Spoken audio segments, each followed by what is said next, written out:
ศรัทธาสาธุชน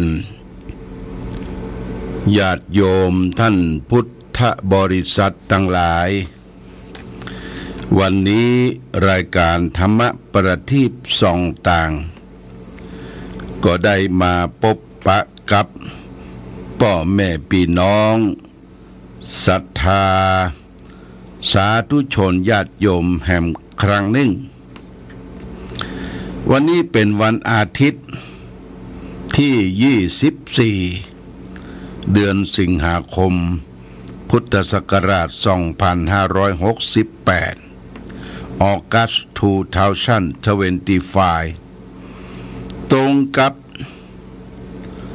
เดือน12เดือน10ใต้เดือน12เหนือขึ้น1ค่ำปีมะเสงงูเล็กวันนี้เป็นเดือน12ออกแล้วญาติโยมขึ้น1ค่ำกำหนดการที่เดือน12ออกขึ้นมาก็มีความสำคัญเกี่ยวกับพื้นบ้านร้านนาของเราท่านทั้งหลายว่าเดือน12นั้นยายงพิบาลที่ปกครองดูแลสัตว์นรกก็จะปล่อยโอกาสให้สัตว์นรกทั้งหลายได้เยี่ยมกายได้ออกจากนรกมารับของกินของทานจากวงวานพี่น้องอันอยู่แห่งห้องและเมืองคนเป็นกำหนดเวลา1 เดือนญาติโยมพอเดือน12นี้ออกก็จะมีการกาลทานเกิดขึ้นคือตามการตามเวลาคือจะมีการทานเข้าสลากพัดแต่ละวัดวาอารามก็แย่ตานกัวเข้าคันเข้าต้นสลากน้อยสลากโยกสลากใหญ่ในเดือน12เพราะฉะนั้นการตานเข้าสลากพัดนั้นก็เพื่อตานอุทิศคือแก่พ่อแก่แม่บรรพชนที่ได้เกยอุปการะเป็นบุพการีของเรามาก่อนก็เชิญชวนญาติโยมท่านสาธุชนทั้งหลายทางวัดพระพุทธบาทอุดมก็จะได้ตามเข้าสลากพัดในวันที่30เนี่ยญาติโยมนะวันที่30ตรงกับวันเสาร์ที่30เดือน12เหนือขึ้น7ค่ำนะวันเสาร์นะญาติโยมเสาร์หน้าเนี่ยเสาร์หน้านี้เขาก็มาตามเข้าสลากพัดกันงดเว้นจากการปฏิบัติธรรมประจำวันเสาร์มาร่วมด้วยช่วยกันได้นิมนต์สังฆประสงค์มารับกินรับตามจากหัววัดหัววาต่างๆอันนี้ก็แจ้งญาติโยมท่านสาธุชนทั้งหลายก็จะเริ่มกันตั้งแต่วัดเจดีย์งามวันที่29วันที่30ที่วัดพระพุทธบาทอุดมวันที่31ก็ณที่วัดสรีดลใจติดกันไปญาติโยมนะไปอยู่วัดใดใกล้วัดใดเป็นศรัทธาวัดไหนก็ไปร่วมกินร่วมทานด้วยกันและวันนี้วันที่24วันที่24นี้ก็เราก็จะได้เตรียมการเตรียมงานวันพรุ่งนี้วันที่25วันที่25นี่เป็นการนัดแนะกันของคณะสงฆ์ทั้ง3อำเภอฝางอำเภอแม่อายอำเภอชัยปราการจะได้ไปร่วมด้วยช่วยกันในการทำมังคละมงคลทำกระมงคลเรียกว่าไปตั้งเสาเป็นรากเป็นฐานที่พุทธมณฑลจังหวัดเชียงใหม่นะญาติโยมเสาที่ว่านี่ก็เป็นเสาเข็มเด้อเสาเข็มทั้งหมดนี่จะมี96ต้น แต่ว่าวันพรุ่งนี้เปิ้นจะทำได้ประมาณ3 ต้นมันเป็นเสาเข็มที่ใหญ่ที่ลึกเนาะเล็กที่มันยาวละชุดเช่นเล็ก10 เมตรนะเปิ้นจะตั้งเป็นเสาเข็มและเจาะลงใต้พื้นที่เพราะว่าพื้นที่ที่พุทธมณฑลนะเป็นพื้นที่มันดินค่อยว่างหน่อยตั้งเสาเข็มเพื่อเป็นหลักเป็นฐานเพื่อจะได้สร้างอาคารหรือว่าอาคารที่ประทับพระปางปรินิพพานคือองค์สมเด็จพระสัมมาสัมพุทธเจ้าเป็นปางที่เสด็จดับขันธปรินิพพานตะวานี้เวลา8 โมงเก่งอาตมาลุกปุ่นอำเภอฮอดลุกจากวัดบ้านขุนมาก็มาพักแรมที่วัดทุงยูอำเภอเมืองเชียงใหม่รุ่งขึ้นตะวานี่ก็ย้อนเข้าไปที่พุทธมณฑลไปดูศาลาช่างเปิ้นแปลงห้องน้ำใกล้ๆที่เฮาจะได้ไปร่วมกันประกอบพิธีวางเสาเข็ม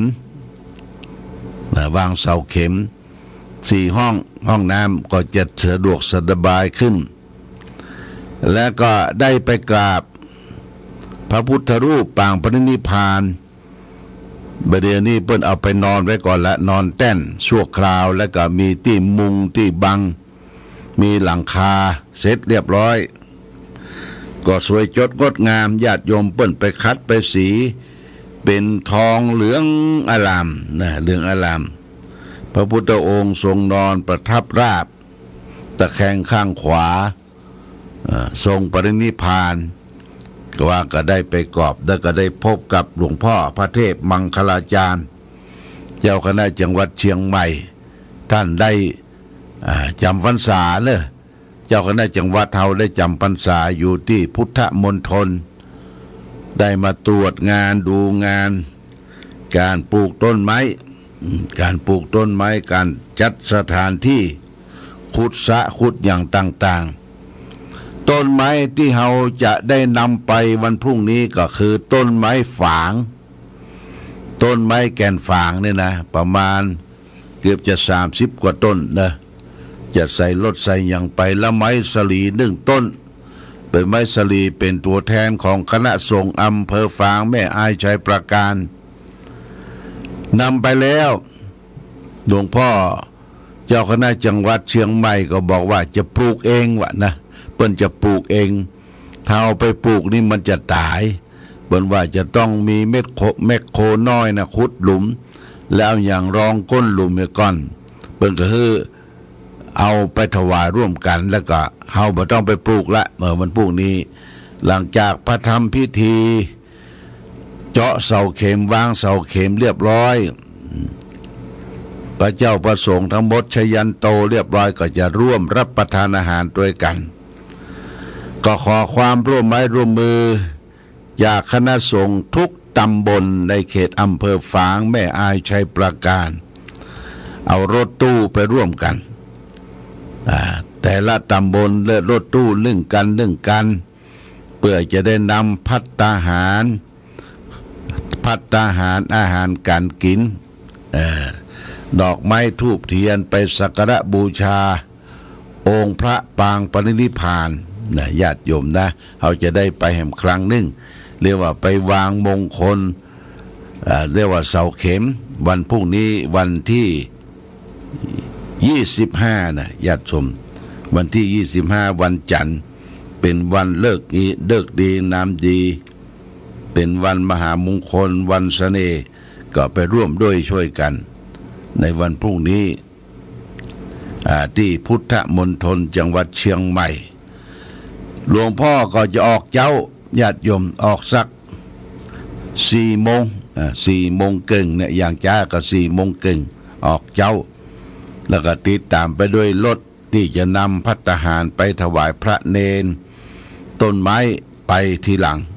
นี่ก็แจ้งญาติโยมท่านสาธุชนทั้งหลายงานที่พุทธมณฑล ที่เชียงใหม่นี่ก็เสร็จประมาณสักบ่ายโมงเสร็จละญาติโยมหลังจากที่เฮารับประทานอาหารโดยการเรียบร้อยแล้วอาจจะแยกกันไปไหว้ไปสาพระธาตุสีจอมตองป้องไปที่ไหนที่สำคัญนะไปได้ญาติโยมหลังจากที่ฉันภัตตาหารเพลรับประทานอาหารกลางวันแล้วก็ไปทำธุระของภัยของมันหลวงพ่อท่านเจ้าคุณพระเทพมังคลาจารย์ว่าวันพรุ่งนี้จะเลี้ยงลำไยว่าญาติโยมลำไยมีญาติโยมถวายลำไยใกล้ๆลำไยบกโคโลกลำไยสีชมพูจะเลี้ยงลำไยแต่ว่าเพื่อเลี้ยงกาแฟลำไยก็หลังจากที่เสร็จภารกิจได้ไปดูแลสถานที่เสร็จเรียบร้อยก็ปิกมาแวะที่วัดทุ่งต้อมสันกำแพงทุ่งต้อมสันกำแพงตำบลท่าทรายสันกำแพงคือได้ไปกราบสรีระของท่านพระครูปิยะธรรมทัตอดีตท่านรองเจ้าคณะอำเภอสันกำแพงท่านถึงแก่มรณภาพโดยอายุไขได้84 ปีเปิ้นจะลดน้ำตอนบ่ายในวันพรุ่งนี้หลวงพ่อก็ไปกราบไปสักการะเหตุก่อนแล้วก็ปิกมากลับมาถึงฝั่งตะวันนี้ก็ประมาณสัก3 โมงญาติโยม3 โมงเสร็จแล้วก็เอาอย่างเก็บไว้ที่วัดติวาก็ไปเข้าอุโบสถที่วัดสรีดอนใจจนเสร็จถึง4 โมงครึ่งก็เป็นเสร็จพิธีตะวันนี้ก็รีบมาเข้าอุโบสถร่วมกันและวันที่25วันพรุ่งนี้ที่หน้าที่ว่าการอำเภอฝางคณะสงฆ์คณะกองงานเลขามีท่านพระครูเกษมศิลสัมบันเจ้าวาดวัดคูหาวลีเกษมเป็นต้นเป็นประธานท่านปลัดขจรศักดิ์เลขาท่านสิทธิทานท่านบูม3-4 รูปก็จะได้ช่วยกันจัดสถานที่ร่วมกับคณะกรรมการอาจารย์ณภัทรอาจารย์แสงมหาแสงเพิ่นจะได้รอพระพุทธรูปเนี่ยวันที่26เนี่ยญาติโยมวันที่16นี่จะรอพระพุทธรูปพระสีขีฝางพระสีขีฝางเนี่ยจำนวน6 องค์โดยมีผู้อำนวยการธนาคารออมสินเขต8มาเป็นต้นเป็นประธานพร้อมด้วยท่านนายอำเภอฝางท่านรองผู้ว่าราชการจังหวัดเชียงใหม่จะมาเป็นประธานเททองภายในก็มีหลวงพ่อเจ้าคณะจังหวัดเชียงใหม่พระเทพมังคลาจารย์มาเป็นประธานจุดเทียนชัยพระสงฆ์9 รูปเจริญพระพุทธมนต์พระสงฆ์5 รูปได้นั่งปลกแผ่เมตตานี่กันนี้ก็เชิญชวนญาติโยมได้ไปจะไปร่วมกันนุ่งผ้าขาวห่มขาวโดยเฉพาะอย่างยิ่งชมรมผู้ปฏิบัติธรรมประจำวันเสาร์เขาก็จะไปร่วมกันเลี้ยงน้ำปานะน้ำที่จะได้เตรียมไปพรุ่งนี้ก็คือน้ำกาแฟร้อนนะกาแฟร้อนมีก๊อกแก้วกินทิ้งได้ก๊อกแก้วนี่เอาใจก๊อกกระดาษนี่ก็ไปร่วมด้วยช่วยกันเด้อไปจะให้จะหอมค่ากาแฟขนม